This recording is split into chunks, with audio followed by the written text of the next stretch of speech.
Terrore in un'abitazione di Fossalta di Piave, 60enne aggredita da 3 banditi entrati in casa per una rapina, la donna minacciata con un coltello, legata e imbavagliata.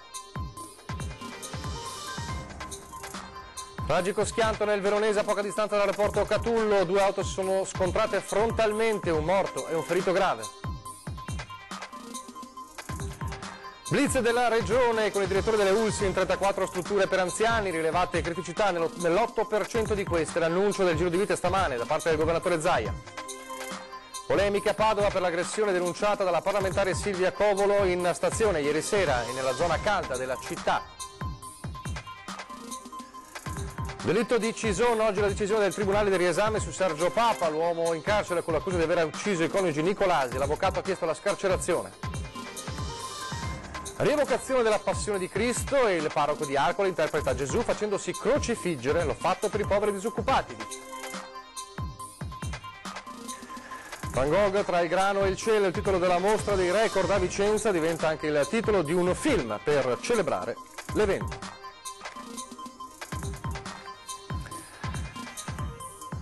Telespettatori di Antena 3, buongiorno e ben trovati. La prima edizione dei nostri telegiornali è in primo piano. Torniamo a parlare purtroppo dell'incubo delle rapine violente in casa. Soltanto qualche giorno fa abbiamo raccontato a Cavarzere di madre e figlio anziani in balia dei banditi, e sempre dal veneziano la terribile storia di una 60enne aggredita da 3 rapinatori che l'hanno aggredita, picchiata, legata e imbavagliata. Ci racconta quanto accaduto a Fossalta in diretta telefonica per noi Tiziana Bolognani.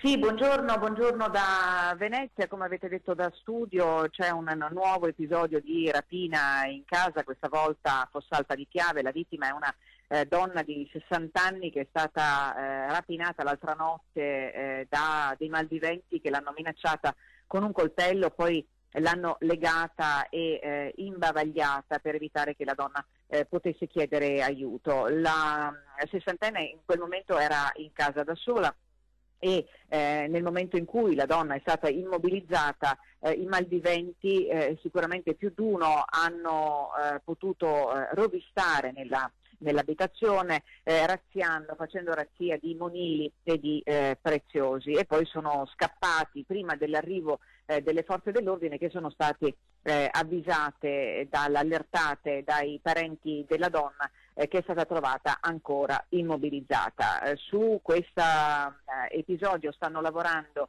i carabinieri di San Donà di Piave e quelli di Venezia. Le indagini naturalmente sono in corso. Da Venezia è tutto, vi restituisco la linea. Grazie a Tiziana Bolognani. E intanto in un'altra provincia, cioè a Treviso, c'è ancora l'eco di una comunità sotto shock per il pestaggio violento subito dalla coppia di gestori di un pub che ha avuto il torto, evidentemente nella mente di chi li ha aggrediti, di negare un bicchiere di vino. Questi sono i miei capelli che praticamente ho, non so se si vede, qua 2 punti. Invece io per staccare lei mi sono preso, per rivincolare nella confusione, mi sono preso un pugno nell'occhio e un calcio nella schiena. Dopo sono riuscito a spingerlo fuori e ho chiuso il cancello e sono arrivati i carabinieri, l'ambulanza. Porteranno per diverso tempo i segni della violenza efferata di un marocchino ubriaco cui hanno negato da bere. Verso le notte e mezza è arrivato un marocchino, e era allegro, andante, e ha chiesto da bere. Io mi sono rifiutato di dargli da bere e lui ha detto me lo prendo, ho delle bottiglie esposte, e si è stappato una bottiglia. Lui ha cominciato a insultarmi e allora a quel punto ho chiamato i carabinieri. Lo straniero, per nulla intimorito, ha atteso i carabinieri che, dopo averlo identificato e avergli fatto pagare la birra, lo hanno allontanato dal locale. Tutto inutile. Appena i carabinieri hanno svoltato l'angolo, lui ha tentato di entrare, mia moglie ha detto no, tu non entri, e le ha tirato, aveva la bottiglia di birra ancora in mano, gliel'ha tirata nella testa. Io sono riuscita a togliergliela, mi è arrivato un altro pugno in piena fronte, l'ho spinto e non so neanche come ho fatto, sono riuscita a spingerlo quasi fino a metà piazzale. Poi lo straniero afferra la donna per la testa e gli strappa i capelli, mentre con un pugno tramortisce il marito che con altri avventori presenti cercava di bloccarlo. Pochi minuti e il marocchino tenta la fuga in bicicletta, subito bloccato dai carabinieri tornati precipitosamente sul posto. È libero perché l'hanno visto ancora in giro, è fuori, però non so. E adesso come vivete? Ma purtroppo adesso è cambiato dopo 35 anni. Ubriachi ne vedi sempre, però mai, ma soprattutto picchiare una donna. Questo mi ha sconvolto. Adesso hai un po' più paura la sera perché il locale chiude alle 2 di notte, sai che da mezzanotte in poi non sai più che arriva. Ma secondo voi la convivenza è possibile?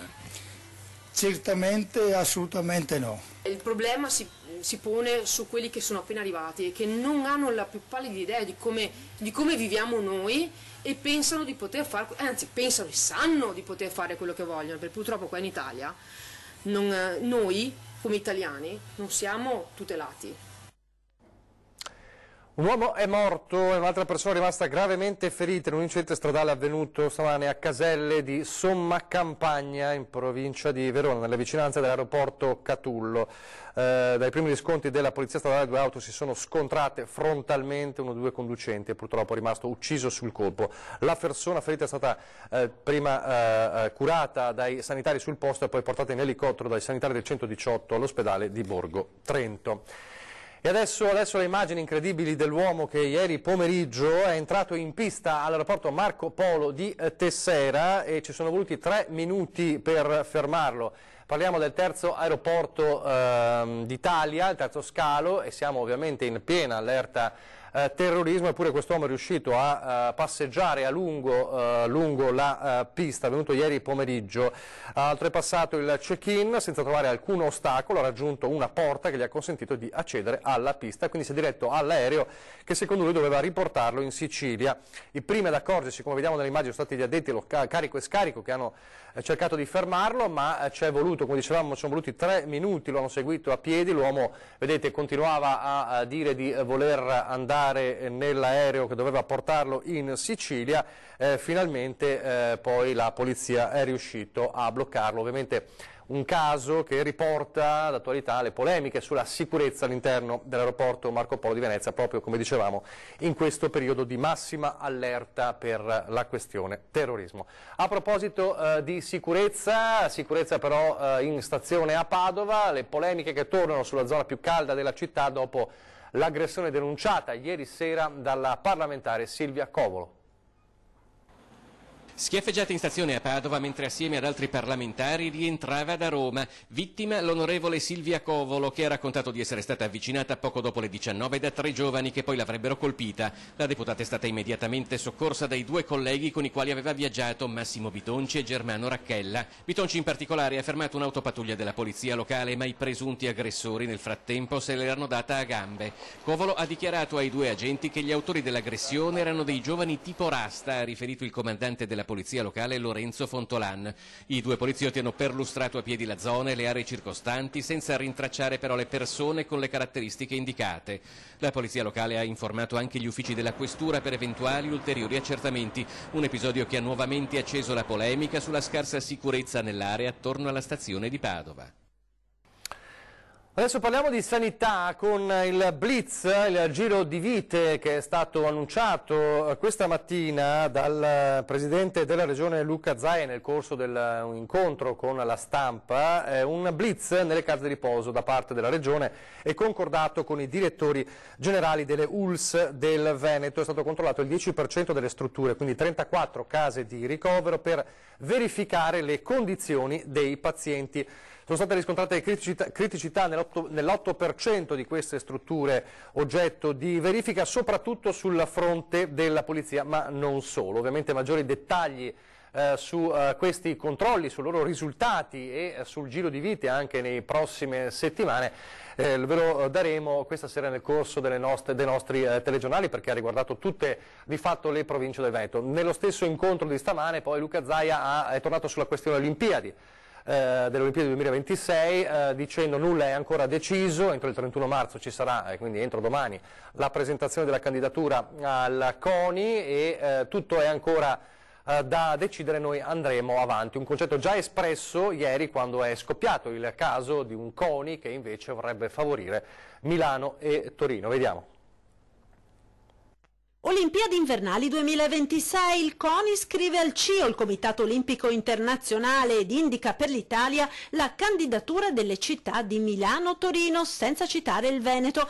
Apriti cielo con il presidente della regione Luca Zaia, che si affretta a scrivere una lettera al presidente del CONI Malagò, ribadendo il forte e convinto sostegno della regione alla manifestazione di interesse di Cortina d'Ampezzo alla candidatura. Entro il 31 noi deliberiamo la manifestazione di interesse, come si dice tecnicamente, quindi il Veneto dice noi ci siamo. Non mi stupisce, commenta il governatore, che il CONI parli solo di Milano e Torino, perché al momento quella delle due città sono le uniche manifestazioni di interesse formalizzate, ma la scadenza del termine è il 31 marzo e dentro quella data Zaia conferma verrà presentata quella del complesso Dolomiti UNESCO, con Cortina capofila di un progetto che coinvolge oltre al Veneto anche Trento e Bolzano. Il Veneto si batterà a testa bassa, prosegue Zaia, affinché il dossier sia valutato con lo scrupolo e l'attenzione che si deve ad un contesto che è simbolo della montagna e della natura in tutto il mondo. A favore della candidatura dolomitica si schierano le categorie a partire da Confturismo e Federalberghi Veneto. L'economia del territorio che rappresento, commenta il presidente Marco Michielli, risponde presente ed è pronta a dare tutto il supporto possibile a questa candidatura nella sede delle Dolomiti, che è quella ideale sia per la sostenibilità della spesa, considerate le infrastrutture già presenti e quelle che si stanno realizzando per i prossimi campionati mondiali di sci, sia per l'impareggiabile bellezza del paesaggio. Torniamo alla cronaca adesso, la cronaca giudiziaria da Treviso con il delitto di Cison di Valmarino, perché la difesa di Sergio Papa, l'uomo in carcere con l'accusa di aver ucciso brutalmente i coniugi Nicolasi, ha fatto istanza di scarcerazione. Oggi è previsto il pronunciamento dei giudici. È attesa per oggi la decisione del Tribunale del riesame sulla richiesta di scarcerazione di Sergio Papa, il 35enne di Refrontolo accusato del duplice omicidio lo scorso 1 marzo dei coniugi Loris Nicolasi, 71 anni, e Anna Maria Niola, 68, a Rolle. Papa ha affidato 2 giorni fa la sua difesa a un altro legale, l'avvocato Alessandra Nava, che ai giudici di Venezia, che dovranno valutare l'intero quadro accusatorio a suo carico, ha chiesto la scarcerazione del suo assistito. Il 35enne dal giorno dell'arresto, poi convalidato dal GIP, continua a dirsi estraneo al brutale delitto compiuto nella proprietà dei Nicolasi in via Marzolle. Sostiene non solo di non aver ucciso marito e moglie, ma anche di non aver dormito nella loro proprietà la notte prima del massacro, che avrebbe invece trascorso dalla nonna. D'altro canto, per la difesa risulta incomprensibile che la lite tra lui e i Nicolasi sia avvenuta il giorno prima e che lui abbia deciso di tornare quello seguente, facendo quello che gli viene attribuito. Da qui l'istanza di annullamento del provvedimento di custodia cautelare in carcere presentata dall'avvocato, in cui si contesta la mancanza di prove determinanti.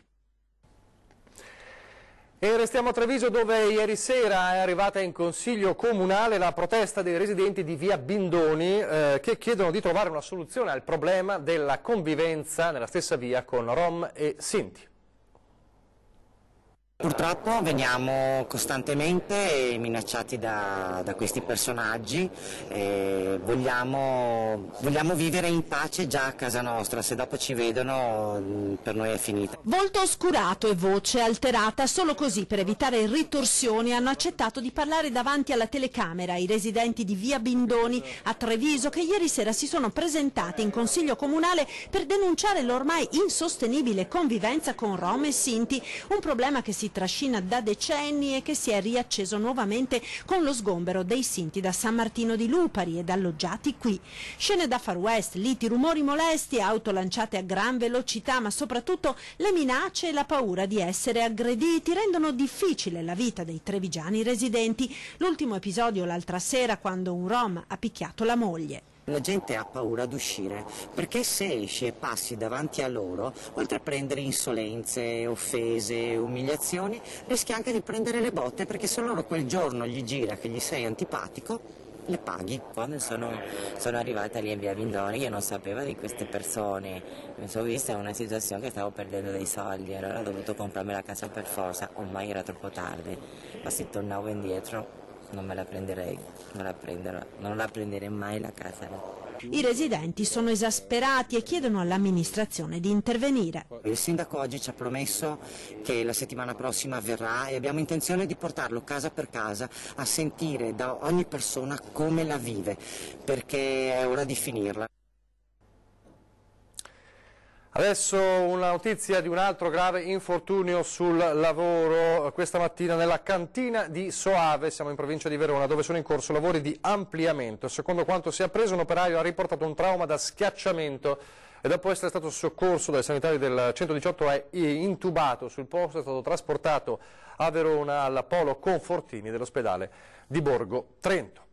A Padova adesso con le indagini sulla presunta mala gestione del consorzio di rifiuti Padova 3 che racchiude 52 comuni padovani. La finanza ha sequestrato beni personali agli ex amministratori Simone Borile e Stefano Chinaglia.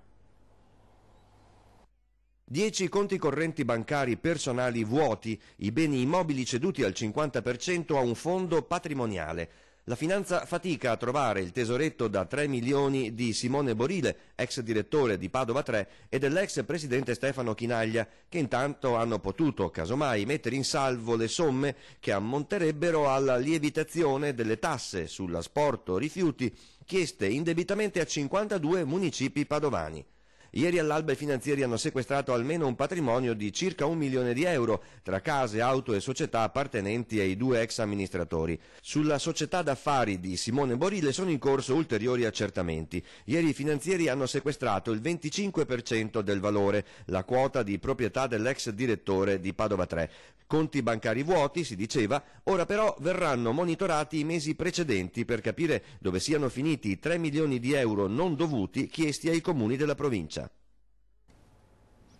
Ed ora torniamo nel Veronese per parlare di una singolare via Crucis animata, quella di Arcole, piccolo comune appunto del Veronese, dove la Domenica delle Palme, nella processione con figuranti in costume, a rappresentare Cristo morto sulla croce è stato direttamente il parroco del paese, Don Diego Castagna, 41enne originario di Lonigo. Il prete e una sessantina di parrocchiani, attori per una sera, hanno inscenato la Passione di Cristo. E Don Diego, capelli sciolti sulle spalle, barba, vestito solo con un telo annodato in vita, come in tutte le rappresentazioni della Passione, si è fatto dunque crocifiggere lasciando a bocca aperta quanti assistevano alla sacra rappresentazione. L'ho fatto, ha detto, pensando ai migranti, ai profughi e ai disoccupati.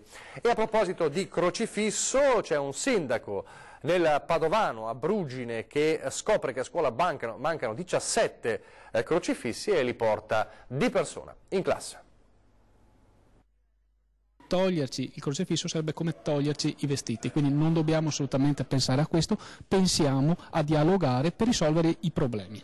Pronto intervento crocefisso, è il primo cittadino di Brugine a correre in soccorso quando gli uffici scoprono che nelle 2 elementari e nella media del suo comune, nell'area del Piovese, facendo la conta 17 aule sono sprovviste dell'immagine dell'uomo della croce.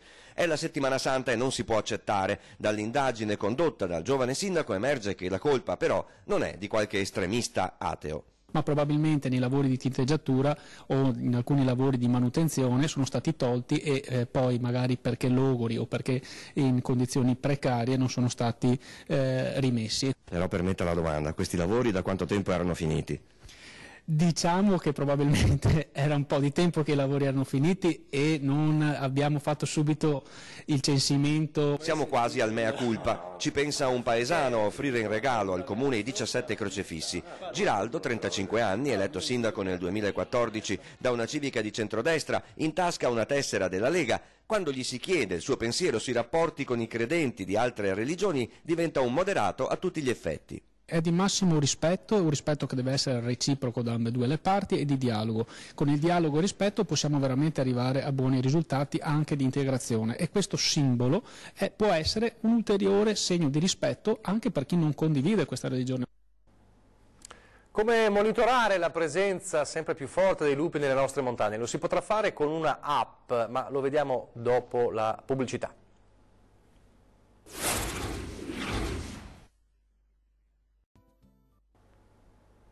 Rieccoci in diretta, prima edizione del nostro telegiornale, dunque un nuovo sistema in arrivo altamente tecnologico per monitorare la presenza dei lupi nelle nostre montagne, una app sul telefonino.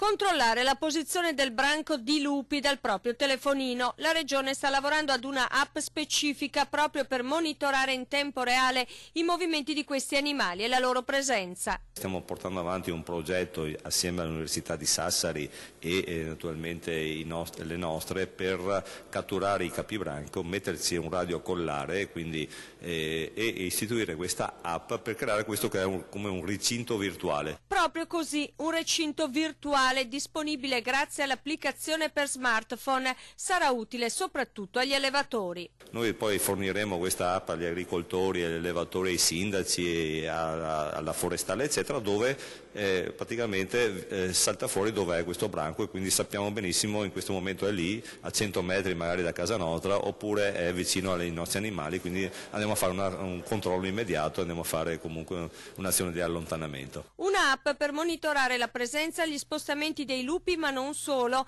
In Regione si sta pensando anche a reintrodurre la figura del guardiano notturno dei pascoli. Stiamo pensando anche di mettere su un bando, e lo stiamo studiando con la collega Donazzani del Lavoro, per reintrodurre il guardiano notturno, cioè dove ci sono quelle figure di disoccupati, inattivi eccetera, che possono naturalmente comunque seguire le greggi, seguire magari le vacche che sono di notte in giro lasciate sole, appunto per allontanare questi animali e per fare questa prevenzione. Penso sia un'azione molto utile anche per la disoccupazione. Van Gogh tra il grano e il cielo, il titolo della mostra dei record a Vicenza, ora diventa anche un film. Van Gogh tra il grano e il cielo, la mostra dei record alla Basilica Palladiana taglia i 391.000 visitatori in 6 mesi di apertura, un primato che viene celebrato anche con un film di 85 minuti per raccontare con immagini, parole, musica e montaggio non solo il grande pittore olandese, ma anche la vicenda di Helene Kroller-Müller, una delle prime donne europee a mettere insieme una grande collezione d'arte e a riconoscere il genio di Vincent van Gogh. Il film, in programma nelle sale il 9, il 10 e l'11 aprile, porterà lo stesso titolo della mostra, Van Gogh tra il grano e il cielo. Insomma, Vicenza porta bene al curatore della mostra, Marco Goldin, che è a disposizione anche del prossimo sindaco per continuare a portare l'arte in Basilica. Parliamone volentieri, Vicenza è una città che mi piace molto e la Basilica Palladiana uno dei luoghi più straordinari per lavorare, per farci delle mostre. Siamo in chiusura, vi ricordo l'appuntamento con la programmazione, tra pochissimo c'è ore 13 e poi questa sera torna 20 e 10, parleremo ovviamente di tutte le ultime novità a livello politico sia locale che ovviamente nazionale, con un occhio a Roma, e lo facciamo grazie anche alla presenza in studio dell'onorevole Nicola Pellicani, deputato del Partito Democratico, e poi con Federico Caner, assessore regionale al turismo della Lega Nord. È tutto, vi lascio le previsioni del tempo. Grazie per averci seguito e arrivederci.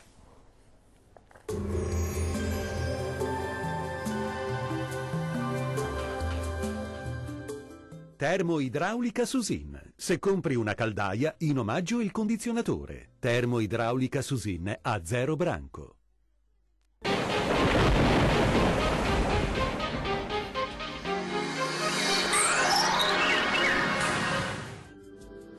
Prosegue un tempo molto instabile anche nella giornata di venerdì 30 marzo. Sarà perturbato infatti su tutte le nostre regioni. Nel dettaglio sul Veneto piogge sparse, anche alternate a qualche schiarita al mattino. Precipitazioni più diffuse col passare delle ore, anche a carattere temporalesco e di moderata intensità. Vediamo le temperature. Le minime saranno comprese tra 8 e 11 gradi, massime oscillanti invece tra 11 e 18 gradi. Molto instabile anche sul Friuli Venezia Giulia, con piogge diffuse su tutti i settori, anche moderate e con rischio di locali nubifragi in serata. Temperature minime tra 10 e 11 gradi, massime comprese invece tra i 13 e i 17 gradi. Raggiungiamo infine il Trentino Alto Adige, precipitazioni anche forti soprattutto nel corso della serata e della nottata.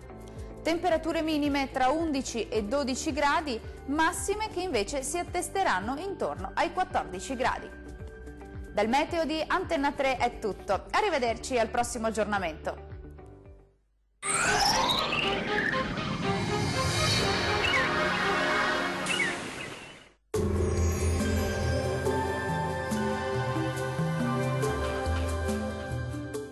Termoidraulica Susin. Se compri una caldaia, in omaggio il condizionatore. Termoidraulica Susin a 0 branco.